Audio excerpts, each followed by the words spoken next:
Tout bon? Très bien, super. Eh ben, écoute, Lucas, merci d'être là. Bonjour à tous, bienvenue dans ce troisième épisode donc, du podcast. Lucas, donc toi, tu es vraiment spécialisé dans les UGC. Je vais te laisser te présenter parce que tu le feras sûrement mieux que moi. Je t'écoute. Déjà, merci de m'accueillir sur ton podcast. Je m'appelle Lucas, je suis le cofondateur de UG, une marketplace qui met en relation les créateurs de contenu UGC avec les marques et les agences. Directement, ça fonctionne un petit peu comme Malte. Le principe, c'est directement, en tant que marque-agence, d'aller pouvoir trouver une base de créateurs qualifiés et directement pouvoir voir quel profil correspond le mieux à ce qu'on fait au niveau de la marque, au niveau de l'agence, et directement pouvoir discuter avec, contractualiser sur la plateforme et obtenir très très rapidement des UGC très quali, quoi. Trop bien. Donc ça, et puis après, sur le côté à temps partiel, entre guillemets, je suis aussi freelance Creative Strat, et en ce moment, je bosse essentiellement sur la marque SoShape. Trop bien. Ok, super intéressant SoShape. Et du coup, quand tu dis freelance creative strat, tu t'occupes de quoi, entre guillemets, pour eux? C'est-à-dire que, en fait, j'ai Yuji qui prend beaucoup de temps, Oui. de plus en plus. J'imagine. Ça marche de mieux en mieux, mais du coup, j'ai toujours un petit peu de temps dans la semaine pour apporter de la valeur, surtout à tout ce qui est en fait créative stratégie au sein d'une stratégie acquisition, notamment pour de l'e-commerce. Ok. Et en fait, l'objectif derrière, c'est de dire qu'est-ce qu'on peut sortir comme créa qui derrière va aller chercher du coup du retour sur investissement, mais qu'est-ce qu'on peut aller chercher comme nouveau concept pour aller présenter le produit de manière différente, de manière divertissante, pour aller séduire le client et le porter à l'achat. Trop bien, ok. Et donc, tu as une grosse narrative autour de tout ce qui est format vidéo, du coup, parce que c'est les UGC. On a utilisé cette petite acronyme là, mais est-ce que tu peux peut-être le détailler un petit peu plus en français? Donc, UGC, User Generated Content. Donc, c'est ça. Contenu créé par des utilisateurs. Exactement. Simplement. En fait, l'acronyme, il est trompeur parce que UGC, User Generated Content, à la base des bases, si tu cherches ça sur Google, c'est du contenu en fait qui est vraiment généré par l'utilisateur dans le sens où, exemple très concret, tu achètes de la crème pour le visage. Tu es très content de cette crème, tu vois. Ouais. Et tu vas en parler sur les réseaux, tu vas en parler à tes potes, et tu vas dire, les gars, je suis tombé sur une crème. J'avais plein d'acné, j'avais de l'eczéma, tout ça. Depuis que j'utilise, c'est exceptionnel. Je suis tellement content de l'utiliser que je vais vous partager l'info avec vous, tellement je suis content. Tu vois. Ouais. Le UGC de base, c'est ça. C'est déjà des gens qui sont tellement contents qu'ils partagent du contenu de leur plein gré. De leur plein gré. C'est hyper rare ça sur les réseaux, quelqu'un qui fait ça. C'est hyper rare. Et puis après, généralement, en fait, quand ils partagent ça sur leurs réseaux sociaux, les marques se débrouillent pour le récupérer en allant discuter avec eux. Est-ce qu'on peut l'utiliser potentiellement dans un spot publicitaire? Et ça part à la base de ça.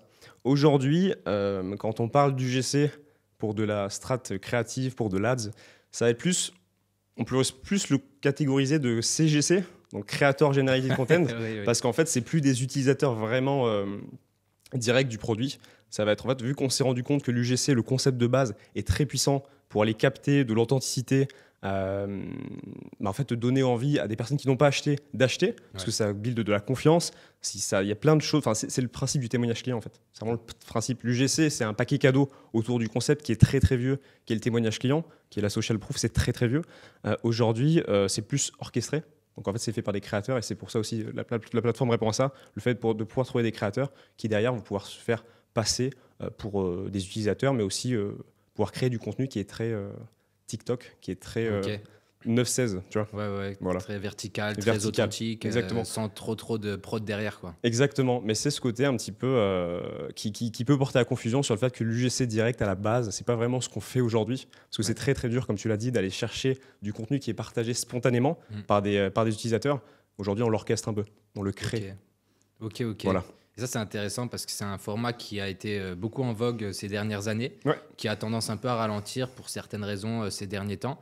Je ne suis pas d'accord dans le sens où les gens disent c'est la fin ou la mort des UGC. Ça, on en parlera un petit peu plus tard. Mais c'est vrai que je pense que dans la stratégie créative d'une marque au global, c'est super important d'avoir ce genre de contenu, que ce soit pour l'acquisition ou plutôt pour la conversion, ou même la rétention d'ailleurs, en fait, sur ces trois piliers-là. Mais il y a des manières différentes de les utiliser et plus impactantes que d'autres, tu vois.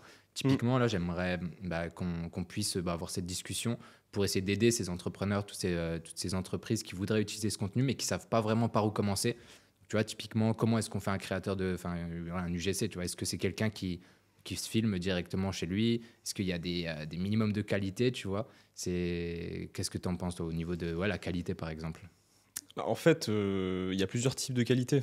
Qualité potentiellement visuelle, bien shootée potentiellement à l'iPhone, parce que généralement avec les téléphones qui ne sont pas les iPhones, tout ce qui est caméra, vidéo, c'est moins sympa. Ok. Le truc, c'est que c'est souvent le standard, c'est l'iPhone. Il y a des UGC qui sont faits aussi avec des caméras réflexes. C'est très très net, ça marche aussi. Ok. Mais globalement, en fait, en termes de qualité, là, c'est vraiment visuel. Après, il y a la qualité de derrière l'élaboration du script. Si on fait quelque chose de vachement spontané, pas scripté ou alors très scripté, en fait, ça dépend. Il n'y a pas de bonne raison. Il n'y a pas vraiment de must. C'est vraiment, ça va dépendre de la marque. Il va falloir aller itérer là-dessus. On avait déjà discuté auparavant, mais tu bosses avec des marques et potentiellement, des fois, tu leur demandes de l'UGC, mais très spontané, ça marche très bien. Ouais. Moi, j'ai des marques avec qui je bosse qui ont fait de l'UGC très poussé avec des scripts très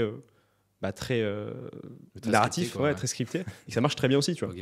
Donc, en fait, il n'y a pas forcément de règles là-dessus. Moi, je vois aussi l'intégration en fait, de l'UGC dans toute stratégie créative, que ce soit pour de l'ADS. Ça, je vais y revenir après, mais l'UGC, c'est un format qui a l'avantage d'être très versatile, dans le sens où en fait, on peut l'utiliser, comme on le précise depuis le début, là, en ads, pour de l'acquisition, pour de la rétention, etc., mais aussi pour de l'organique. Et c'est de plus en plus commun de pouvoir bosser avec des créateurs UGC pour pouvoir créer du contenu qui va être posté sur les réseaux sociaux comme une page Insta, des pages TikTok, etc. De toute façon, c'est le format, aujourd'hui, dans une ère de contenu, pouvoir créer du contenu authentique rapidement, c'est super important pour les marques pour rester dans le moment, de garder le momentum. Ouais. Et aujourd'hui, ça se fait beaucoup. Et même des très très grosses marques qu'on n'imagine pas bossent sur l'UGC, notamment en organique. Il y a de l'ADS, il y a de l'organique. Il y a aussi, ça peut être calé de l'UGC sur des landing pages. Ouais.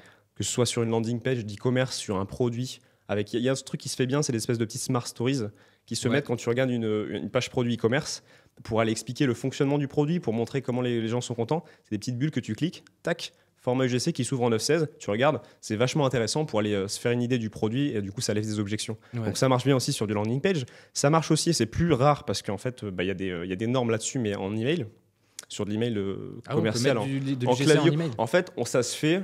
La seule problématique, c'est que tu n'as pas le droit de mettre des vidéos dans un mail. Bah ouais, Du coup, tu peux mettre des gifs. Ah ok, d'accord. Ça passe en gif. Ok. Par contre, ça sera très généralement. Bon, après, il y a une limite sur la taille, mais globalement, tu peux faire des gifs qui sont pas trop lourds, mais qui sont pas très nets. Il y aura pas beaucoup d'images par seconde, mais ça te permet quand même de visualiser le produit. Ça se fait moins, mais globalement, ça montre le côté versatile du format. Ça s'utilise beaucoup en ads, mais on peut faire plein d'autres choses avec. Ouais, trop bien. En fait, au final, le UGC, c'est vraiment très très vaste. Il y a énormément de piliers à l'intérieur parce que comme c'est du contenu créé par des utilisateurs, dans les utilisateurs, maintenant, il y a énormément de verticales. Donc, tu as le fondateur qui peut faire du contenu. Exactement. Tu as le client final qui peut faire du contenu. Tu as des créateurs rémunérés qui peuvent faire des contenus. En fait, tu as plein de verticales et c'est des angles différents à chaque fois. Parce que moi, je préfère, c'est le format que j'utilise le plus en tout cas, c'est utiliser le fondateur lui-même, lui-même, parce que pour moi, c'est la personne la plus, on va dire, mieux placée, tu vois, de parler de son produit et de le vendre naturellement, tu vois. J'ai rencontré des personnes sur des salons. Quand je discutais avec eux de leur marque, ils me vendaient ça, mais comme les meilleurs marchands que tu peux voir tu vois, dans Paris, tu vois. Et j'étais là, j'écoutais, je me disais, mais c'est mortel, pourquoi pas quelqu'un qui t'a filmé là, tu m'as vendu le produit, j'ai envie de te l'acheter de suite. Et après, lorsque tu leur mets une caméra devant, tu leur dis, bah écoute, vas-y, représente-le et tout. Ils sont là, bonjour, ça c'est mon produit, il est trop bien, il y a une caméra cachée, c'est terrible. Et tu sens tout de suite qu'ils sont plus coincés, ils se posent plus de questions parce qu'il y a cette frayeur du coup que certains de mes clients m'ont dit, on a peur de faire du contenu pas assez quali, d'avoir une image qui est décrédibilisée et de faire du coup un peu des trucs catastrophiques, quoi. Mais c'est là où il y a besoin d'être guidé, notamment par des creative strat et des personnes comme toi qui savent ce qui fonctionne et notamment qui peuvent aiguiller tout ce qui est fondateur pour créer du contenu qui va les convertir. Mais je suis totalement d'accord avec toi sur la question du fondateur qui présente, et puis c'est pas Thibaut avec qui tu as fait une interview Thibaut, qui dit le contraire. Grand spécialiste grand FGC. Salut. Énorme spécialiste du FGC. Mais très fort là-dessus et ça marche très bien. Ouais. Après, encore une fois, c'est la manière qui compte. Mais du coup, ça s'intègre en tout cas dans une partie de la stratégie créative. Ça fait partie des formats qui marchent très bien aujourd'hui. Et il faut savoir les utiliser, notamment quand on a une marque qui a une histoire. Qui a des valeurs, et en fait on se rend compte, c'est pas forcément le cas aux US, enfin moins, ça dépend en fait, mais aujourd'hui je trouve que sur le marché français les gens portent beaucoup plus d'importance à qui ils vont acheter, et en fait de pouvoir humaniser la marque, tu vois, de pouvoir se dire ok, si j'achète ce produit, en fait j'achète ce produit parce que c'est cette personne qui l'a fait, et en fait j'arrive mieux à me projeter, et c'est plus pour passer à l'achat, ça c'est mieux, quoi. Clairement. Donc ça il y a un sujet là-dessus, et puis après globalement au niveau de l'UGC, pour moi en fait quand je fonctionne avec une marque, l'UGC, je trouve que c'est un format qui est très sympa. Notamment, on parle aujourd'hui de l'UGC, est-ce que ça marche toujours aussi bien? En fait, il y a eu une hype il y a 3-4 ans qui a commencé aux US sur le format UGC, parce que c'est un format qui, contrairement... Puis ça, je vais faire une petite parenthèse là-dessus, mais L'UGC, on l'a pas précisé, mais j'ai beaucoup de personnes, et je fais beaucoup de calls pour faire des démos d'UG. Et on me demande, mais c'est quoi la différence entre un créateur UGC et un influenceur? Ok. Et en fait, il y a une grosse différence, en fait, parce qu'il y a l'influenceur, il exerce une influence sur sa communauté, et c'est pour cette raison qu'on va aller le payer, souvent parce qu'il a une communauté. Et du coup, il y a les big influenceurs, les influenceurs, les micro-influenceurs, les nano-influenceurs. Puis en dessous encore, il y a les créateurs UGC qui, eux, n'ont pas de communauté. Mais on va les payer pas parce qu'ils exercent une influence sur cette communauté, parce qu'ils n'en ont pas. C'est parce qu'ils vont être capables de créer du contenu qui a une allure TikTok, qui a une allure de format 9-16 qu'on a l'habitude de retrouver sur les Reels, tout ça. Et en fait, aujourd'hui, ce type de format, il passe très bien en fait, dans le fil. Et en fait, quand tu le regardes, ça te... ça aussi, j'y reviendrai, mais les gens savent que c'est une pub. Ouais, c'est ça. Les gens savent. En fait, ça aussi, c'est un sujet. Beaucoup de personnes disent ouais, mais du coup, aujourd'hui, les gens savent que commencent à connaître l'UGC, du coup, ça marche moins parce que les gens savent que c'est une pub. Mais en fait, la volonté n'a jamais été vraiment de faire passer ces personnes qui font les créateurs UGC pour des vrais acheteurs, parce que les gens ne sont pas dupes. Les gens ne sont pas dupes, les gens savent. Mais en fait, c'est de proposer un format qui s'intègre dans un fil, que tu vois passer. Tu sais à peu près que toutes les personnes qui parlent d'un produit, elles sont généralement toutes payées. C'est de la nuit des temps ce qui passe à la télé, les acteurs, on sait, tu vois. Donc, mais c'est juste que ça passe devant tes yeux et tu te dis bon, ça me perturbe pas trop dans mon scrolling. Je vais regarder un petit peu et si la personne arrive à être divertissante et potentiellement appuyer sur des points, des angles qui m'intéressent, je regarde et au moins j'ai découvert le produit très rapidement, ce qu'il propose, mais sans trop me gêner dans mon scroll. Mais c'est un peu ça le truc, tu vois. Ouais, je comprends. Il y a cette manière où c'est pas vraiment pas passer pour une pub, mais c'est vraiment du contenu un petit peu plus authentique, un petit peu plus naturel, où va pas y avoir tous ces spots, tous ces trucs et tout. Et oui, c'est quand même le but de vente, c'est d'attirer l'attention. Déjà, la première chose, comme toute publicité, comme tout c'est la règle de toute façon maintenant, pour essayer faut capter l'attention, pour vendre, pour trouver, intéresser clients. Il faut capter l'attention et le format UGC s'y porte particulièrement bien parce que tu as déjà une personne souvent face à la caméra qui vient éveiller une problématique ou quelque chose qui peut te parler. Et du coup, tu as envie d'en savoir plus. Et forcément, dedans, il y a un axe où il y a un petit storytelling autour des bénéfices et des bienfaits d'un produit qui ont pour but final de vendre.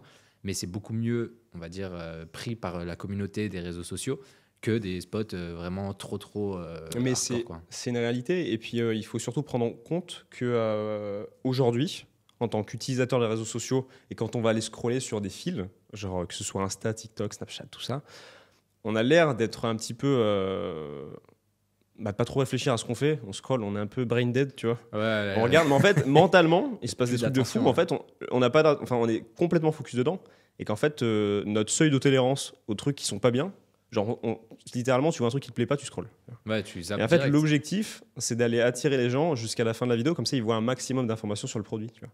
Et en fait, la guerre de la création de contenu pour de l'ADS, c'est de la guerre pour se dire comment je fais pour que la personne aille jusqu'au bout, tu vois. Ouais, et en fait, l'UGC naît un peu de ça, tu vois. C'est juste l'UGC, on a trouvé que c'était simple à produire, c'était moins onéreux que du contenu d'influence, ça pouvait se faire vite et directement, en fait, après des tests, on se rend compte que les gens restent plus longtemps et puis derrière, ils peuvent découvrir plus le produit, c'est plus agréable. Bingo, tu vois. Ouais. Et on s'inspire essentiellement de l'organique pour créer du contenu ads. Et ça vient de là, pour que ça s'intègre dedans. Et l'UGC en découle. Mais du coup, c'est pour ça que c'est un bon format, que ça restera un bon format. Aujourd'hui, il y a le sujet, et puis ça, j'en ai parlé plus tôt, mais de se dire, est-ce que ça marche plus ou moins bien ? J'ai fait l'aparté sur le sujet que c'est pas parce que les gens le savent de plus en plus que l'UGC existe. Et encore, ça reste quand même une niche, parce qu'en tant que marketeur, on a le défaut du biais de connaissance, où en fait, on a l'impression que tout le monde connaît ce que c'est l'UGC, alors que tu discutes avec quelqu'un dans la rue. Frère, ils savent pas ce que c'est. Ouais, Personne ne sait ce que c'est. UGC, des fois, j'en parle comme ça, les gens me disent, ça veut dire quoi, c'est UGC? Quoi à chaque fois que j'en parle, moi, tu connais ou pas? Parce que sinon, on me dit, ouais, c'est le cinéma. Tu vois. Genre, non, tu vois. Genre, c'est vrai que j'avais oublié qu'à Paris, il y a le cinéma. C'est vraiment, du coup, à chaque fois, je précise. Et puis, les gens qui me disent, ouais, mais pourquoi tu me demandes? Parce que je préfère demander parce que, genre, c'est assez terrible. Si tu crois qu'on parle de ciné, on va pas être sur la même longueur d'onde. En tant que marketeur, on a l'impression que de plus en plus de gens connaissent. C'est pas le cas.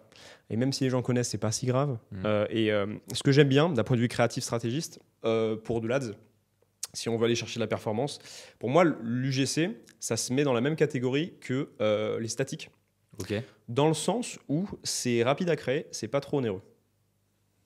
Et en fait, c'est très intéressant pour aller creuser des angles et pour se dire, ok, d'accord, je peux lancer ça. J'ai une théorie sur ce qui va marcher par rapport à mon audience, des points de douleur, si potentiellement les produits problèmes-solutions, ça s'y prête mieux. mais de manière générale, c'est ce genre de produit-là, et d'aller isoler en disant, OK, bah, je vais mettre potentiellement un créateur UGC un peu plus âgé pour essayer de tirer cette audience, qui parle d'un sujet en particulier, d'une douleur problématique, et essayer de voir en fait, en fonction du badge d'UGC que tu lances, quels sont les angles, quels sont les ranges d'âge qui marchent bien. Et puis après, pouvoir, en fait, c'est de l'analyse en fait, sur ce qui fonctionne pour la marque, mais aussi quel est le cible, quel est le persona, tout ça. Et en fait, une fois qu'on a isolé des paramètres là-dessus, on va pouvoir créer des meilleurs ads qui ne sont pas des UGC, mais créer de meilleurs UGC, de créer de meilleures statiques. Et les statiques, c'est pareil. Les statiques, tu peux les créer rapidement, tu peux aller identifier des points précis, et tu vois tout de suite une différence sur le dashboard si ça fonctionne mieux. Et puis à partir de là, tu peux interpréter. Et c'est de l'interprétation sur des idées, des angles, qu'après tu peux aller transcrire pour créer des meilleurs formats derrière. Et que ce soit des formats, du coup, pour moi il y a une base, c'est une pyramide un peu. La Créastrat, c'est vraiment une base, un socle UGC statique pour aller tester des angles, améliorer ensuite les statiques et les angles et les UGC. Et derrière, aller sur des contenus un petit peu plus comment on appelle ça, exotiques. Des contenus un peu plus différents, des différenciations. On va vraiment se démarquer en fonction de si la marque est plus ou moins drôle, tu vois. La marque a un petit peu en termes de branding, elle joue un peu plus sur le côté drôle. On va pouvoir faire des formats un peu plus décalés qui vont plus attirer l'attention. Parce qu'après, il y a une espèce de comment on appelle ça, il faut faire attention, et ça c'est un point aussi dans la stratégie créative. Les deux points qu'on va aller surveiller le plus et qu'on surveille souvent dans la Créastrat, c'est le hook rate quand on parle de vidéo. Sur statique, ça n'existe pas. Et après le hold rate, le taux d'accroche, qui est sur les 3 premières secondes, la moyenne des personnes qui restent sur les 3 premières secondes. Pareil sur le hold derrière pour voir si on arrive à tenir, donc c'est sur les 15 premières secondes. Et en fait, ça, les gens, si on leur propose souvent les mêmes produits, on parle souvent de fatigue publicitaire. Moi, j'ai un avis un peu plus tranché là-dessus, sur le fait qu'une bonne créa, ça peut durer des mois, voire des années, parfois. Je suis d'accord avec ça. Donc, il y a cette notion de dire, ouais, il faut sortir plein de contenu. Il y a toujours une volonté, si on sort du contenu, c'est pas pour rien, c'est pas parce qu'il faut en sortir, c'est potentiellement pour analyser d'autres choses. Mais une créa, ça peut durer très longtemps. Et la raison pour laquelle aujourd'hui, on va aller sortir des fois de l'UGC et faire des créas un petit peu plus exotiques sur du founder, qui est moins commun parce que du coup, les founders ont moins envie de se représenter la plupart du temps. Ils préfèrent laisser des gens s'exprimer. Il y a des formats intéressants comme le micro-trottoir aussi, des formats un peu qui changent. Et en fait, ces formats-là, ils vont driver de la perf parce qu'en fait, ça permet aux gens qui scrollent sur leurs réseaux sociaux de tomber sur des formats qui changent, et en fait il y a une espèce de cécité, tu vois plus en fait au fur et à mesure les ads qui passent, et en fait vu qu'elles se ressemblent toutes, bah du coup en fait il faut juste un peu un pattern interrupt, tu vois, et en fait tu tombes sur une publicité qui change, et mentalement après c'est personnel, mais je pense que c'est un peu plus global. T'es limite en mode ok, ils sont allés plus loin que les autres, donc j'ai un peu plus de love pour cette brand, tu vois. Alors t'es en mode ok, ils vont un peu plus loin, ils sont un peu marrants. Bon, le côté marrant ça marche pas avec toutes les marques. C'est pas une solution au miracle. Il y a des marques qui s'y prennent très bien. En France, il y a Boku qui le fait très très bien. Ouais, c'est une référence, j'ai l'impression. C'est une référence. Et en termes de Créastrat, ils sont très bons. Il y a plein d'autres super marques, notamment des DNVB, qui le font très bien, mais avec d'autres avec lesquels ça marcherait pas. Il faut pas se baser juste sur ça. Ouais, de ouf. Mais c'est l'itération. C'est vraiment l'itération. Les UGC, c'est pas quelque chose qui est là aussi pour justement baisser ton image de marque. Au contraire, tu vois, il y a des énormes entreprises comme L'Oréal, tu vois, qui lancent des UGC mais par centaines et qui tournent, et ça fonctionne très bien, tu vois. Et si une marque, par exemple, aussi énorme que L'Oréal peut se permettre de lancer des UGC, toi, avec ta marque qui a démarré il y a 2-3 ans, tu as le droit aussi, tu vois. Ça va pas te descendre, ça va pas te faire couler. Les gens, ils vont pas se dire « Ah ouais, ils font de l'UGC, c'est dégueulasse, laisse tomber », tu vois. Donc, il faut vraiment que je pense que les entrepreneurs comprennent que c'est pas quelque chose qui va descendre ta marque, c'est juste un autre moyen de pouvoir diffuser des informations sur ce que tu fais, ce que tu vends, pourquoi est-ce que c'est bien, pourquoi est-ce que c'est mieux peut-être que la concurrence, et ça marche très très bien, quoi. Bien sûr, mais c'est du format, en fait, c'est à la base des bases, hein. C'est du témoignage client. C'est de la preuve sociale, c'est du partage sur les réseaux. En fait, c'est du partage. La base de l'UGC, c'est vraiment je suis content, je partage, du coup, je suis sincère et authentique. Et en fait, les gens le voient.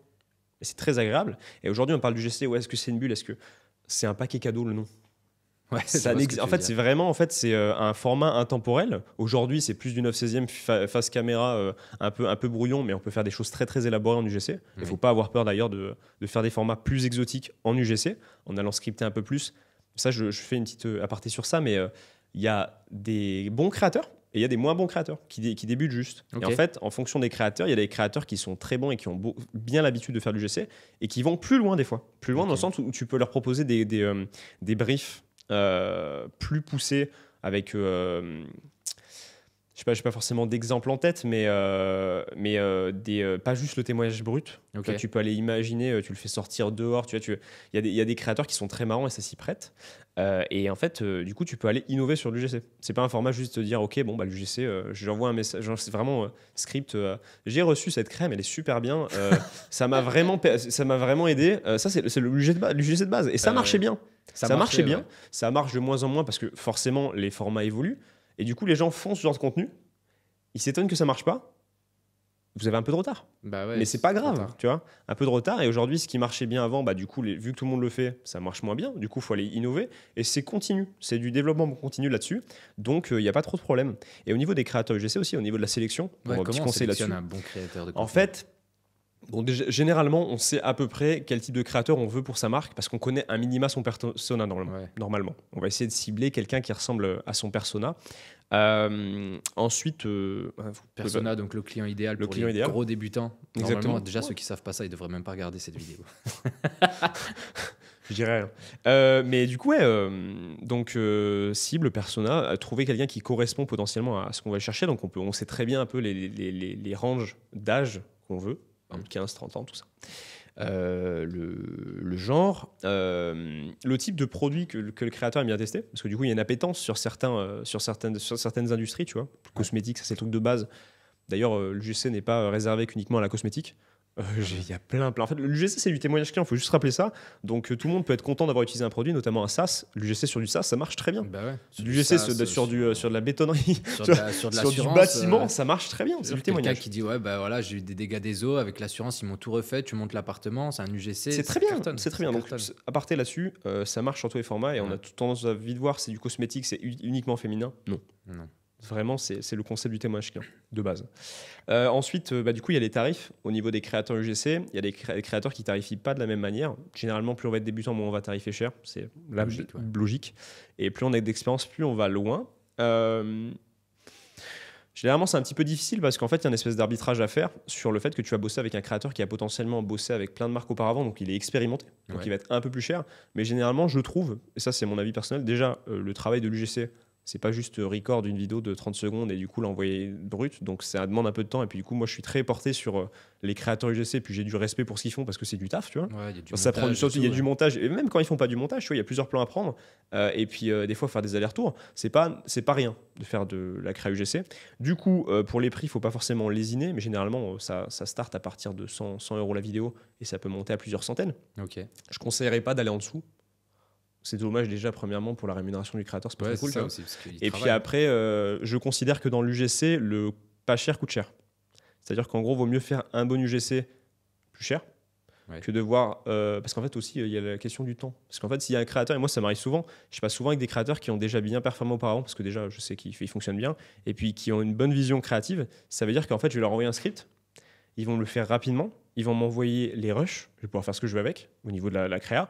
Et en fait, ils vont totalement comprendre à partir du script et puis des guidelines ce qu'il faut faire. Je n'aurai aucun retour à leur faire. Et ça, c'est un bonheur. Vrai, parce que le truc, c'est un gain de temps de fou. Parce que mine de rien, t'as beau dire, OK, je vais économiser 50 € sur ce créateur plutôt que l'autre. Ouais.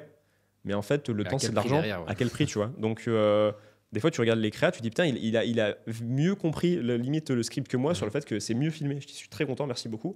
Et du coup, après, tu bosses à nouveau avec ce créateur. Donc, même s'il y a des créateurs, je sais, qui regardent, faites à chaque fois du très bon travail. Allez des fois plus loin que ce qui est marqué. Déjà, premièrement, ça donne une bonne image. Et puis, les marques, elles adorent ça. Et les agences aussi. Donc, elles vont revenir vers vous. Et puis, en plus, sur les prix, pareil, pour les marques et les agences, soyez pas trop ras. Parce que vous allez le payer d'une manière ou d'une autre. C'est ça. Et mieux vaut aller vite, faire un travail avec des bons créateurs. Et laisser aussi la chance à des créateurs qui n'ont pas forcément bossé avec beaucoup de marques, mais qui ont l'air, parce qu'ils peuvent s'entraîner avec des produits chez eux, d'être bons et d'être capable de faire du bon contenu, quoi. Ouais, puis même, tu vois, un créateur que tu vas payer pas trop cher, typiquement, imaginons, on le paye 50 € pour une vidéo. Déjà, au lieu de nous la rendre en quelques jours, comme l'aurait fait peut-être un créateur à 100 € pour la même vidéo, il va nous faire perdre une semaine. Et ensuite, après, tu as tout le côté de l'utilisation de ce format. C'est-à-dire que peut-être que le gars, il va te faire un truc éclaté, et qu'au final, quand tu vas le tester en ads, tu vas dépenser 500 € sur la créa. et tu vas avoir un rendement, un retour sur investissement dégueu. Et tu vas être dégoûté alors que peut-être que la personne que tu aurais payé plus cher, tu aurais fait une meilleure qualité, plus rapidement et elle serait plus rentable derrière. C'est ça, c'est exactement ça. Et en fait, c'est à force d'en faire, je sais, tu t'en rends compte, tu vois. Mais petit bonus aussi là-dessus sur l'UGC, en fonction de la cible que vous adressez, qu'elle soit plus jeune ou plus âgée, il y a un détail à prendre en compte sur la manière dont vous allez monter la vidéo, si vous la montez vous-même. Vous pouvez demander au créateur de la monter. Généralement, c'est mieux de la monter soi-même parce qu'on sait à peu près, on peut ajouter d'autres morceaux de vidéo qui appartiennent pas au créateur. Ce que je conseille, et puis ça, moi, de base, j'ai l'habitude de faire des créas qui sont très punchy, très TikTok, qui vont vite, pleines de b-roll. Donc les b-roll, c'est les petites inserts vidéo qu'on met dans les pubs, enfin dans les ads UGC, en plus de ce que le créateur montre, pour pouvoir montrer le produit sous divers angles. Moi, j'ai l'habitude de faire des créas très, très punchy, donc qui vont très, très vite. Ouais. Ça s'adresse très bien à des produits pour des personnes jeunes. Les personnes plus âgées sont plus patientes dans la créa. C'est-à-dire qu'en fait, tu peux plus prendre ton temps. Et si tu es trop punchy, généralement, ça va les saouler, tu vois, dans la créa. Et en fait, on se rend compte après au niveau des perfs. Mais il faut jouer là-dessus, sur le fait que tu peux plus prendre ton temps dans le montage. C'est pas grave si la créa elle est un peu plus longue. Ça aussi, à chaque fois, je rebondis sur des trucs. Non, la durée d'un bon UGC. Ça, c'est un sujet en disant, ouais, il faut que ça fasse 32 secondes, machin. Il n'y a pas vraiment de règle, encore une fois. C'est vraiment, on conseille, et puis ça, c'est une réalité, de faire du contenu relativement court. Parce qu'en fait, l'objectif d'une créa qui est vidéo, c'est d'amener les gens le plus loin possible. Parce qu'ils en apprennent plus. Et plus ils restent longtemps, déjà, plus ils montrent leur intérêt. Et puis potentiellement, ils vont acheter. Tandis qu'une personne qui reste 2 secondes, généralement, elle ne va pas acheter, quoi. C'est pas une règle absolue, mais en fait, c'est l'idée. Et ce qu'il faut comprendre, c'est que si tu fais une vidéo courte, tu as le temps de placer plus de choses. La seule problématique, c'est qu'en fait, moi, je considère que les créas UGC, les créas vidéo de manière générale, autant se concentrer sur du court. Donc, court, c'est potentiellement du 20-30 secondes. En dessous, c'est dur de caler suffisamment d'informations. Ok. Ça peut, hein. En dessous de 20 secondes, ça se fait. C'est très short. Et puis après, une fois qu'on commence à avoir des très bons hold rates, des très bons même des vidéo views, genre sur les pourcentages qui vont très très loin, on peut aller s'aventurer, parce qu'en fait on devient meilleur dans la créa strat, à s'aventurer à faire des vidéos plus longues. Et il y a des vidéos très très longues qui tournent sur Facebook Ads, de très belles marques, qui font déjà plusieurs minutes. Tu te dis waouh, tu vois. Mais parce qu'en fait ils maîtrisent. Et en fait c'est juste en mode un peu d'humilité, on va démarrer court, on va essayer de faire des bonnes créas courtes, et puis petit à petit on va se diriger vers du long.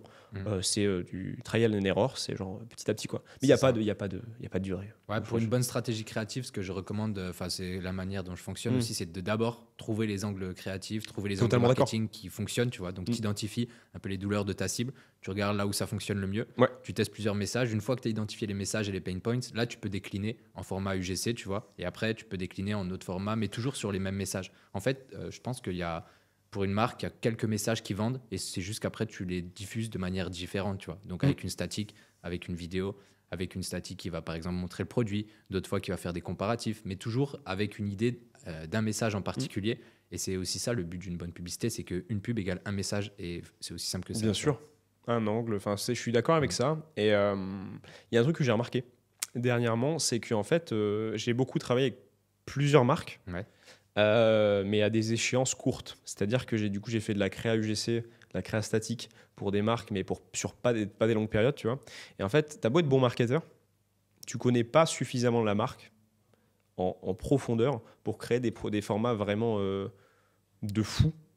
Et je pense qu'en fait, quand tu es une agence ou un freelance et que tu travailles sur des périodes courtes, tu peux sortir des bons formats, mais les vraies pépites, c'est si tu travailles avec la marque sur le long terme. Parce qu'en fait, tu vas avoir une compréhension de la marque qui est tellement plus profonde sur ses enjeux, sur ses clients et tout ça. Le court terme, c'est pour ça que c'est bien d'internaliser aussi cette compétence. Parce que le court terme, tu vas avoir, c'est le 20-80. Ouais. Et en fait, des fois, le 20, tu vas avoir le 80. Et en fait, c'est souvent ce qui se passe au-delà du 80, des fois, en créa strat, qui va vraiment faire la créa winner de fou, tu vois. Et en fait, je me rends compte de ça. Là, ça fait quelques mois que je bosse du coup avec la même marque. Et on trouve de plus en plus de formats intéressants. À la base, je passais plus de temps au début, notamment pour faire du GC pour cette marque, parce qu'il fallait intégrer toutes les strates de complexité du produit. Là, aujourd'hui, ça sort tout seul. Et puis après, il y a de l'idéation en disant, tiens, ce format organique, il marche bien. Comment on peut le tourner ? D'ailleurs, remarque, beaucoup de contenus sympas en créa strat sont tirés de l'organique, des formats, des trends. C'est une très mauvaise idée de ne se baser que sur le fait de dire, il y a une trend qui existe un format même trend qui existe sur Insta, TikTok, bam, on va le réadapter en ads, parce qu'en fait, la plupart du temps, ils sont pas adaptés pour faire ce qu'on veut faire en acquisition, quoi. Il y a des très bons formats, et en fait, c'est là où il y a le flair qui joue un petit peu au niveau du marketing, de se dire quel trend va pouvoir être utilisé. Truc, par exemple, très simple, format qui est cartonné en organique, micro-trottoir, qui marche très bien en ads aussi. Parce qu'en fait, on a le temps de présenter le produit, on a le temps d'expliquer un petit peu pourquoi. Il y a une approche qui est sympathique, il y a le côté réaction des gens qui est intéressante à regarder, du coup, les gens restent.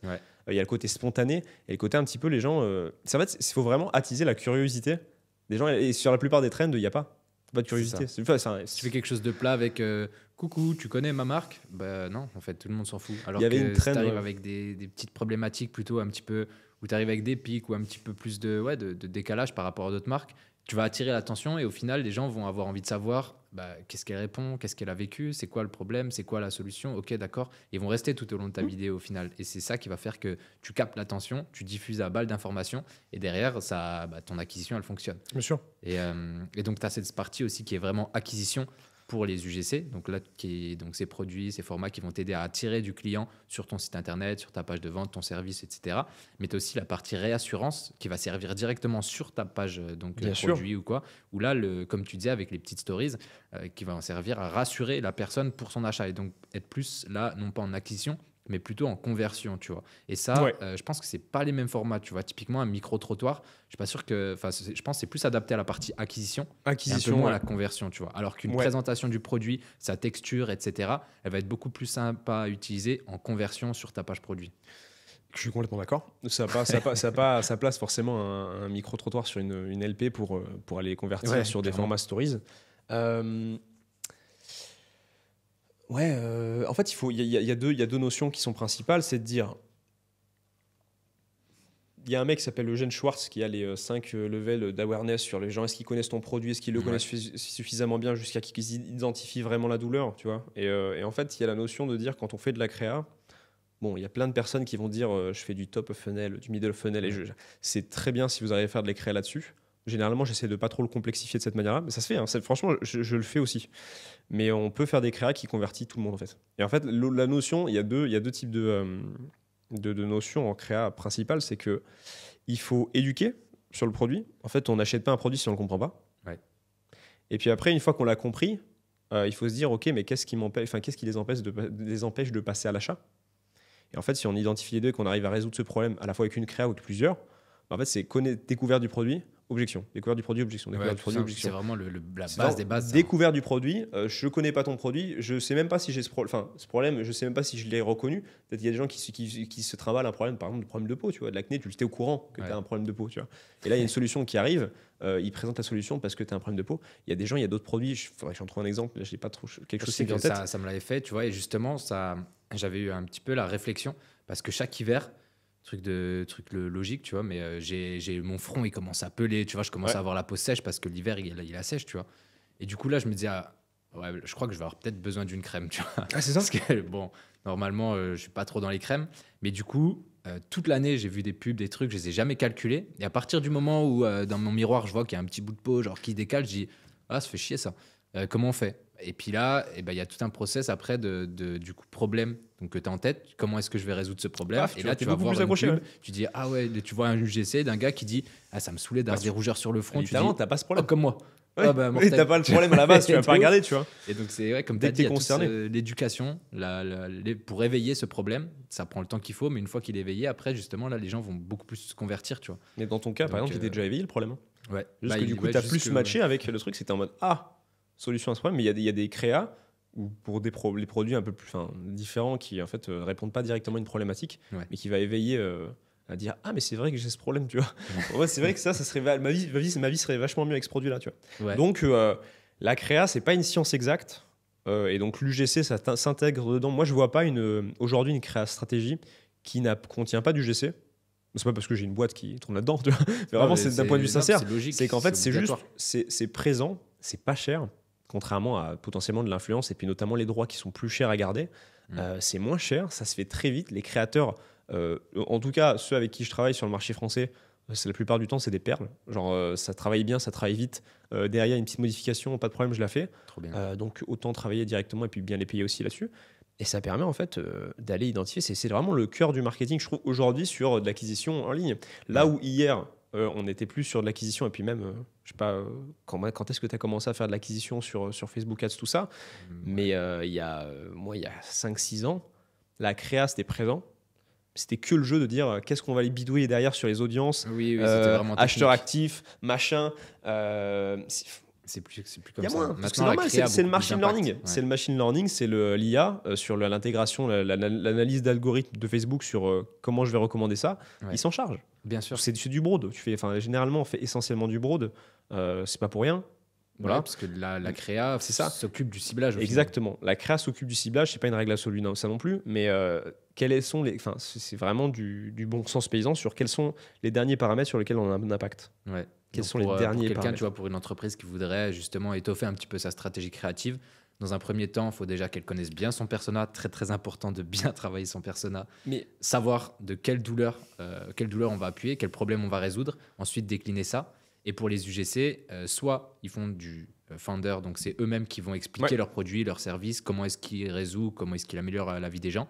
Soit ils peuvent aller par exemple sur UJ, youdji.com, pour aller chercher les meilleurs créateurs de France et de Navarre. il n'y a pas d'abonnement, il n'y a pas d'abonnement, il n'y a pas de frais.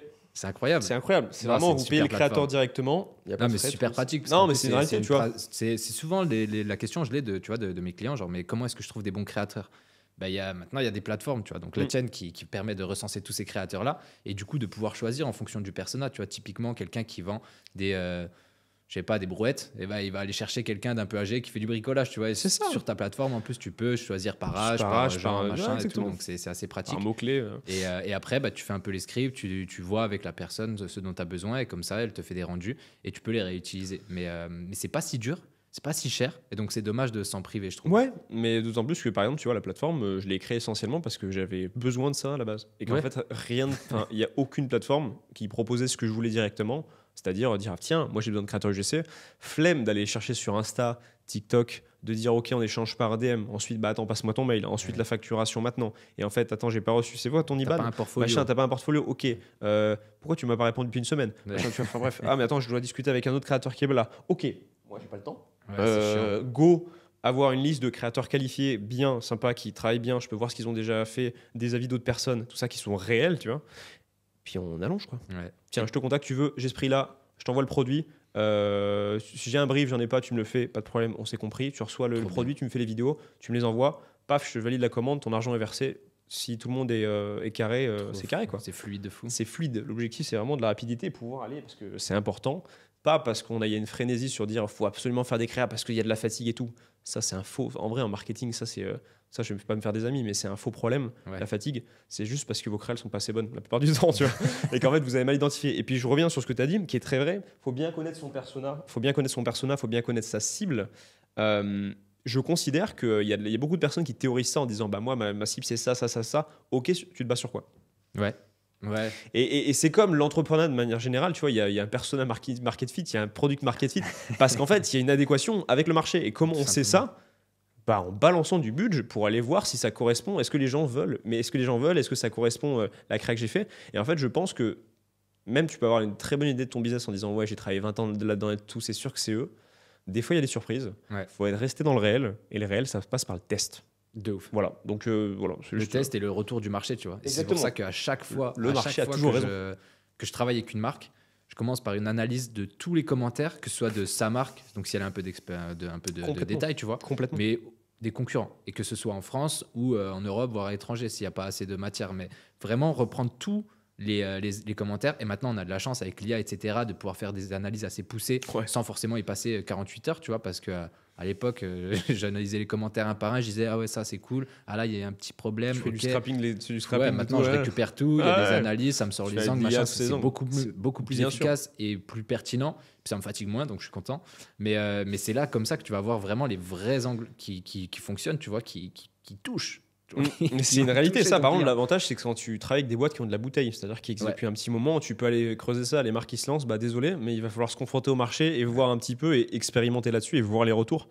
Mais parce que vous n'avez aucune data sur laquelle vous basez.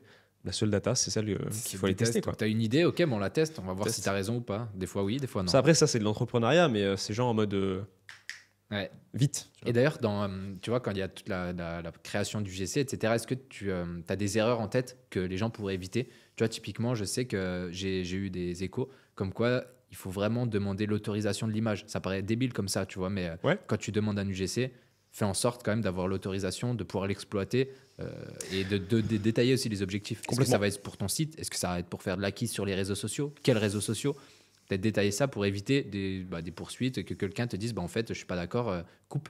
Tu vois. Donc, en fait, que ce soit sur UG ou même quand je bosse avec des créateurs de base, on encourage soit les marques ou les agences qui bossent avec ces créateurs directement. Les gars, faites un contrat, spécifiez ce que vous allez faire, faites-le valider par le créateur et même vice-versa, les créateurs aussi. Faites des contrats avec les marques si elles ne vous en proposent pas, mais ne contractualisez pas. Enfin, c'est du vrai travail. C'est du travail. Il y a de l'image, le contenu peut être utilisé très longtemps. Il faut être carré d'un point de vue légal là-dessus. Aujourd'hui, sur UG, là, on propose un contrat de base et puis les gens vont le voir là, sur les semaines à venir. Mais il y a la possibilité en fait, de baser soit sur un contrat qui est clean, qui est adapté à la mission, qui est fait par UG et qui permet en fait, de signer le contrat directement sur la plateforme. Ou alors, on laisse encore une fois, et c'est l'avantage de la plateforme, c'est de dire vous voulez faire votre propre contrat, il n'y a pas de problème. Le seul objectif, c'est d'avoir une protection minimale sur le créateur, sur la marque et de se dire ok, on s'est entendu sur ça, on a signé un petit paplard en ligne, en vrai, mais au moins il y a un petit peu de légal quelque part, tu vois, parce qu'en fait c'est pas juste tiens, je t'envoie le produit, tu me fais la vidéo, je t'envoie la vidéo, vous en faites ce que vous voulez. Non. C'est normal. Et donc en fait, il y a un petit peu, il faut faire attention au côté légal là-dessus. Quoi d'autre en conseil où il faut faire gaffe? Faire attention aussi un peu, comme tu disais, au syndrome de l'objet brillant sur les tendances, tu vois. Donc c'est pas parce qu'il y a une nouvelle tendance qui arrive sur les réseaux qu'il faut absolument l'exploiter pour la diffuser, tu vois. Oui. Tu vois, éviter la FOMO là-dessus en mode il faut absolument qu'on crée du contenu sur ça. En fait, les trends qui sont en organique, généralement quand les marques s'y prêtent, ça marche pas. En fait, les gens, c'est le côté raccourci classique d'une marque qui veut se dire ok, comment je m'intègre sur un marché qui est jeune. Ok, ils font des trends. Bon, moi, je vais mettre ma marque au goût du jour. Je vais faire une trend. Les gens le voient. Et en fait, les gens voient le décalage. Il y a des figures politiques françaises qui se tentent à faire un petit peu, des fois, des trucs jeunes, tu vois. Non, mais genre, pas des trends, tu vois. Et c'est encore, il y a eu quelques personnages politiques qui ont tenté de faire des trends, tout ça. Les gens le voient et ils voient qu'en fait c'est juste pour essayer de pas d'amadouer mais pour montrer on s'intègre tout ça. Les gens le voient donc ça marche pas. Et il y a très très peu de marques et puis moi je me rappelle plus, c'est un nom de marque sur TikTok, je sais plus s'ils sont aussi bons que ça. C'était très culture même, mais c'est une marque qui était pas du tout même à la base. Je crois que c'est Lotus. Je crois que c'était Lotus, la marque de voiture. En organique, les gens pétaient un câble à se dire en fait mais genre le contenu qu'ils postaient, c'était tellement exagéré, on aurait dit à quelqu'un qui n'a pas d'abonnés qui poste ça, tu vois. Et en fait, pareil, aujourd'hui en France, on a un peu ça, mais tout ce qui est community manager de chez Free, qui est assez marrant, tu vois, qui poste des trucs et tu te dis... Ryanair, il me fume de... Ryanair, exactement. Ryanair, très drôle. Ils sont trop marrants. Du coup, c'est justement, en fait, les gens, ils voient tout de suite quand c'est mal exploité et qu'en fait, tu tentes d'amadouer la personne parce qu'en fait, tu essaies de t'intégrer en mode ok, je fais comme vous et tout. Les gens savent quand c'est pas pour faire ça, c'est juste parce qu'en fait on sait maîtriser les domaines. Donc voilà, les trends c'est souvent une mauvaise idée, pas toujours, mais c'est souvent une mauvaise idée. Ça peut être exploitable en UGC. Moi, ce que je vois comme erreur à faire, bon, c'est même pas des erreurs, c'est potentiellement des conseils, tu vois. Des fois, tu écris un script à un créateur. Il est très long des fois, et tu te rends pas compte. Donc en fait, avant d'envoyer le script au créateur, lisez votre script, enregistrez-vous. Et regardez combien de temps ça peut durer si tu parles normalement. Et des fois, tu te rends compte, mon script, il fait 1 minute 30, tu vois. C'est peut-être un peu long. On peut aller réduire. Et soyez en fait très... concis, je dirais. Concis, limite radin sur le nombre de mots que vous allez mettre dans votre créa et soyez très efficace dans votre copywriting sur le fait que chaque mot doit avoir son importance d'une certaine manière, tu vois. Et qu'en fait, rentrez très vite dans le sujet. Et, ça, c'est une réalité. Après, est-ce qu'il faut toujours proposer un brief au créateur ? Peut-être travailler les accroches aussi. Les accroches, ouais. En fait, il y a ce côté un peu... alors ça aussi, je vais revenir, mais call to action, hook, body, call to action, c'est la structure de base. Oui. Ok. Très important. C'est un petit peu comme un site au final. Ouais. Header, c'est exactement. Il y a toujours un début, milieu, fin, quoi. Ouais, voilà. Généralement, les gens restent pas jusqu'à la fin. Non. Donc, vous cassez pas trop la tête sur les call to action. Je pose ça là, tu vois. Genre, c'est une réalité. Hein. Par contre, les hooks, tout le monde va le voir. T'as un chiffre un petit peu comme ça en moyenne de pourcentage de hold rate, enfin des personnes qui font jusqu'à 90% de la vidéo. Mais sur quoi? C'est-à-dire genre en mode... Sur, par exemple, les UGC, ce genre de vidéos. Tu vois, moi, je sais qu'en ads, entre guillemets, une personne, donc un bon taux de personnes qui restent, c'est environ 30%, tu vois, sur le taux d'accroche. Donc, au niveau de ton ads, enfin ton UGC même, tu peux le considérer assez captivant s'il y a plus d'une personne sur 3 qui s'arrête pour regarder les 3 premières secondes. Et après, pour la fin... Franchement, pour la vidéo en entier, je pense qu'il n'y a même pas 5, allez, on va dire 6% c'est qui restent déjà jusqu'à haut, la hein, fin. 6% jusqu'à la fin. C'est déjà pas mal, tu vois. Donc, ouais, après, encore une fois, il ne faut pas donner trop de chiffres en mode très précis à suivre, mais globalement, comme tu l'as dit, tu vois, tu peux estimer que ta créa, elle est sympa. Et puis, plus tu vas vers le haut, et plus c'est dur d'aller grappiller des pourcentages, tu vois. Mais l'objectif, 25-30, bon minimum. Enfin, genre, tu sais, minimum, genre d'une créa sympa, une accroche. Pour le du hold, c'est un peu plus. Enfin, généralement, tu essaies de... Hold, c'est les 15 premières secondes. C'est les 15 premières secondes. Ouais. Mais généralement, dans la manière dont le calculier, tu peux avoir un hold qui est supérieur à ton hook. Donc, en fait, c'est... Ouais, parce que c'est le pourcentage de ceux qui ont regardé la vidéo qui y sont restés. Voilà, exactement. Donc, en fait, c'est juste tu calcules sur ça. Donc, autant essayer de les garder. Des fois, donc, autant aller plus haut que le hook là-dessus. Donc, autour de 50. OK. Il n'y a pas vraiment de chiffre, mais je donne là-dessus. Et en fait, on est déjà pas mal. Mais petit tips pour les marques qui ne vendent pas de produits problème-solution et qui notamment, et c'est très dur à vendre ça, enfin, je sais que c'est les marques qui galèrent souvent le plus en acquisition. Si vous avez des produits, et ça c'est une petite golden nugget, qui vous vendez des cadeaux, genre des produits qui peuvent s'offrir, tu vois, et qu'en fait c'est potentiellement, c'est pas des gens qui vont acheter pour eux, ils vont acheter pour d'autres personnes. C'est très difficile d'aller targeter des points de douleur parce qu'en fait, c'est pas eux qui ont la douleur, tout ça. Et puis, généralement, en fait, les cadeaux, en plus, c'est pas forcément de la douleur. Tu vas pas offrir un produit qui résout un problème à quelqu'un. C'est généralement une attention sympa. Un hook qui marche très bien. C'est vraiment. Si vous arrivez à faire un UGC ou une créa un peu plus poussée, mais qui fait vraiment naturel, organique, de quelqu'un qui offre le produit à la personne. En fait, le hook, c'est littéralement la personne qui a le produit dans les mains et qui est filmé un peu comme si c'était à son insu, et qui ouvre le cadeau, et on voit le sourire, la réaction naturelle, et ça, les gens, en fait, ça fait un très contenu organique que tu regardes, et tu dis, ah, trop sympa, qu'est-ce qu'ils lui ont offert, tu vois. Et en termes de hook, sur les produits, des fois, c'est très très dur d'avoir des bons hooks en UGC sur ce genre de produit-là. Genre tu peux taper des les bijoux, des trucs tu comme peux, ça. du bijou et tout, tu peux taper du 50-60% de hook rate sur là-dessus, et puis après, ça dure, tu vois. Et ça, c'est très chaud, je l'ai expérimenté, ça se fait. Et c'est si jamais vous avez des produits compliqués, et puis je sais qu'il y en a qui ne vendent pas toujours du problème solution, vous avez un hook sympa, notamment si votre produit s'offre. Et par contre, le truc, c'est qu'il faut vous trouver un créateur qui potentiellement peut filmer un membre de sa famille, ou alors quelqu'un qui fait pas trop fake, tu vois. Il y a ou alors un pote à toi qui est assez à l'aise. Ou alors une vraie personne, ou alors un vrai cadeau. Mais bon, c'est plus compliqué. Mais disons que ça peut être pas mal. Quoi d'autre? Qu'est-ce qui pourrait Erreur à éviter, donc on a dit bien encadrer la presta, donc avec des contrats. On a dit essayer de prévoir avec différents hooks à tester pour justement tester plusieurs choses. Oui, clairement. Pas hésiter à tester pour avoir de la valeur. Autre erreur à éviter, donc on a dit de parler avec des scripts trop longs où chaque mot est un peu au hasard, donc vraiment avoir un script très concis et éviter de dire un peu n'importe quoi. Calculer la valeur de chaque mot, de chaque message. Qu'est-ce qu'on peut dire encore comme erreur? Sur les hooks, comme tu l'as dit, il faut en tester plusieurs. Il n'y a pas de règle. Après, les créateurs ils vont faire un peu la gueule si vous en demandez 5. Tu peux en demander 1, 2, 3 et tout. Tu peux augmenter le budget, il n'y a pas de problème, mais ça se fait. Généralement, pourquoi on demande de modifier le hook? Parce qu'en fait, soyons juste logiques. Quelles sont les parties de la vidéo qui vont être le plus regardées? Évidemment, le début. Parce qu'en fait, les gens commencent par là, quoi. Et la call to action, c'est pour ça qu'elle est itérée sur du call to action. Il n'y a pas grand intérêt. Tu tires sur 5% de tu vois, c'est pas super intéressant. Et puis il y a généralement des gens qui bloquent sur le script en disant qu'est-ce que je dis à call to action? Tu pourrais même pas le mettre. Je m'attirerai des gens qui vont dire ouais, c'est pas vrai et tout. Visite le site. Les gens cliquent et ils attendent pas que tu leur dises va voir le site. Puis ça, c'est un truc que personne dit, mais tu vois, s'ils ont envie d'aller voir le site, ils y vont. Donc bon, call to action, mais c'est toujours hook, aller itérer sur notamment des points de douleur. Je crois pas, moi, au hook. Alors ça, c'est un autre sujet, mais ça, c'est ce que je pense personnellement, mais je ne vois pas. Tu sais, des fois, on partage des listes de hooks en disant tester ce hook-là.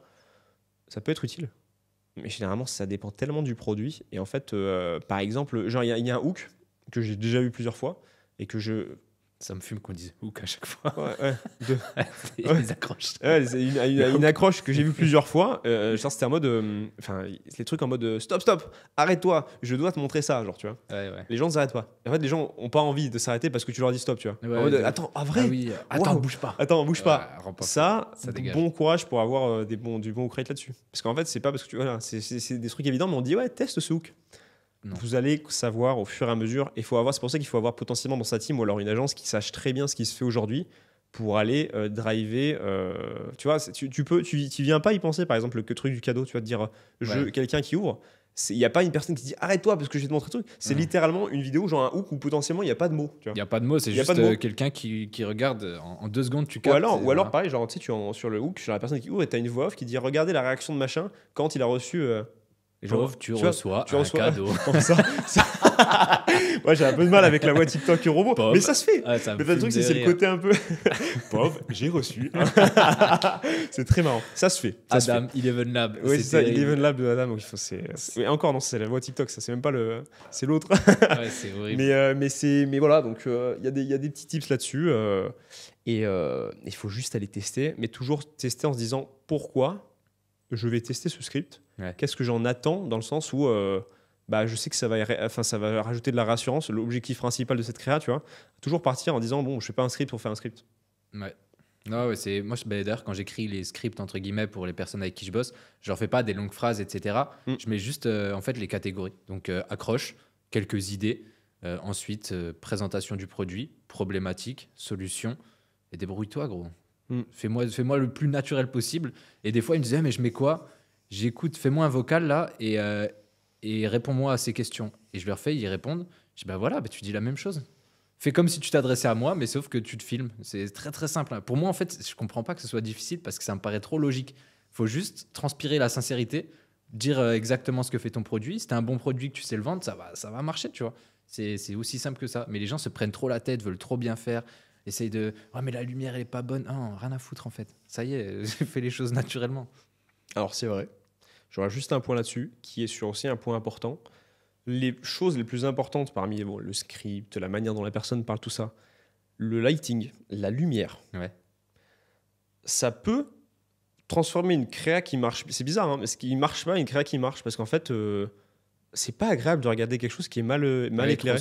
Trop sombre, et même mal éclairé. C'est pour ça qu'il y a une grande tendance, ça c'est plus Amérique, mais même aujourd'hui, si vous avez la possibilité de travailler avec des créateurs qui bossent, il y a le côté ring light, et d'ailleurs le côté ring light j'aime pas trop, parce que ça fait des trucs dans l'œil, ça fait très faux et tout. Chelou, ouais. Lumière naturelle, à côté d'une fenêtre, magnifique, et surtout, dehors. Après si vous vendez, pareil, dehors très bien, lumière naturelle, vraiment l'objectif c'est le côté naturel. Si vous filmez potentiellement des trucs un peu plus esthétiques, du genre des crèmes, des machins, de faire des close-up, avec la golden hour quand il est à peu près 8h et que c'est des close-up avec la golden hour. Magnifique, tu vois. Et ça, c'est quoi un close-up ?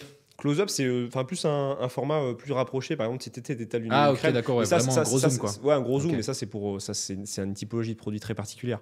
Disons que là, genre, tu peux te dire, mais si je mets golden hour, si je mets de la crème, ça convertit pas. Ouais, je parle juste pour donner l'exemple du fait que la lumière, ça joue. Ça peut aider, ouais. Ça peut aider. C'est beaucoup plus agréable à regarder. Et puis après, la personne. Mais c'est vraiment. Il y a des bons créateurs mal éclairés. Tu regardes pas, quoi. C'est dommage, tu vois. Et donc, ça joue. Il faut faire gaffe avec ça, quoi. C'est très simple en plus. Hein. Et puis le son aussi, peut-être. Le son, oui. Quoique, des fois, il y a juste de la musique et puis des textes. Donc, au final, ça. Moi, je suis pas vraiment team musique dans mes UGC. T'es anti-musique, t'as dit ? Je suis pas team musique. Ah, ok. Genre, ça peut être mis, mais généralement, en fait, on a plus envie de comprendre bien ce que la personne dit. Et généralement, si le rythme est bon, c'est ce que j'essaie de faire. Tu tiens. Et en plus, les gens qui racontent un peu leur vie, et puis ça se base sur ça, j'essaie de base, hein, les gens qui racontent leur vie sur TikTok et puis tout ça, ils mettent généralement pas de musique. Enfin, tu vois, genre ça dépend. Mais je trouve ça plus fort de pas mettre de musique. Et ça, c'est pour moi, des fois, la musique, c'est un poil un cache-misère. Ok. Pour jouer un peu. Ok, comment je peux les garder plus longtemps ? Faut que ce soit plus divertissant. Et vu que des fois j'ai des trous dans ce que je dis, tu vois, c'est un peu de musique. Plus simple au final. C'est comme plus ça, il n'y a simple. même pas besoin de se casser la tête avec le choix de la musique. Ouais. Qu'est-ce que je prends un piano ? Qu'est-ce que je prends un piano, les musiques libres de droit, tout ça. Sauf que des fois c'est prise de tête. Tu dis qu'est-ce que je vais mettre et il y a des musiques qui collent pas, quoi. Alors que si tu mets rien, c'est mieux. Si tu mets, j'aime bien. Si tu arrives bien à les tenir, c'est plus une prouesse, mais ça passe. Et puis après, encore une fois, est-ce qu'il faut mettre des gros sous-titres, machin ? Il y a plein d'apps qui c'est obligatoire quand même. Il y a plein. Moi, je jure par ça. Les sous-titres, c'est bien. Par contre, les gros sous-titres très gros, vert, rouge, bleu, machin, tout ça. J'aime pas trop. C'est ça, encore une fois, de plus en plus de gens l'utilisent. Du coup, ça fait la cécité, donc en fait, tu le vois de plus en plus, donc tu y prêtes le moins d'attention. Moi, je suis plus au team un peu plus clean en termes de sous-titres. Et puis après, si vous arrivez à utiliser les sous-titres, les mêmes sous-titres à chaque fois, ça fait peut-être une note de branding où vous utilisez toujours le même, tu vois. Vous avez à peu près le vôtre, c'est bien. Et truc important que j'aimerais aborder très rapidement, dans la partie Créastrat, il y a un truc dont j'ai pas entendu parler, que ce soit chez les Ricains, parce que je documente beaucoup ça, je regarde beaucoup ce qui se fait, parce que c'est un des gros travaux, hein, c'est de se dire comment je vais innover un peu. Comment je vais innover, comment je vais pouvoir détecter ce qui fonctionne. Et du coup, en fait, ce qui est intéressant de faire, c'est de se dire, moi, je regarde beaucoup ça. Et ça, c'est ma petite golden nugget. Peut-être on va me dire, ouais, mais il y a quelqu'un qui l'a déjà dit. J'avais regardé, j'ai pas trouvé. Et c'est ce que j'essaie de faire dans la créa aujourd'hui.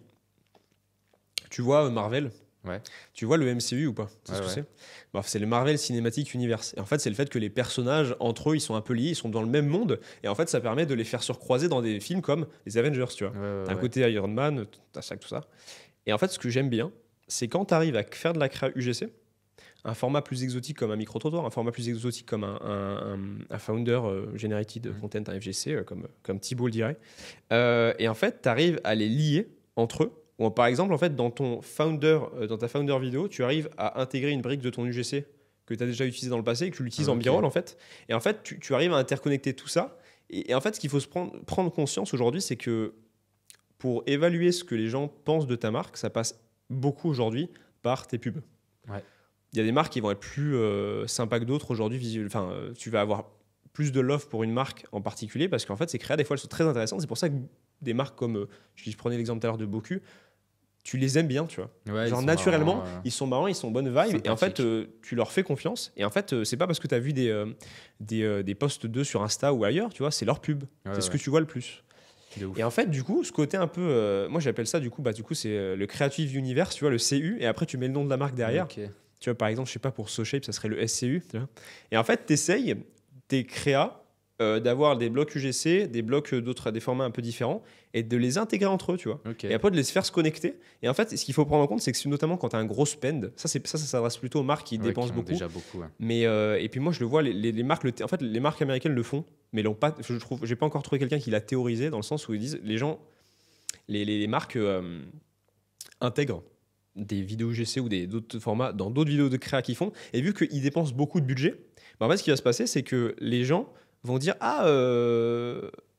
genre ils reconnaissent que ça a été pris de ce côté-là, et en fait c'est tellement ils voient ces pubs là, ils se disent c'est limite j'attends la prochaine, tu vois.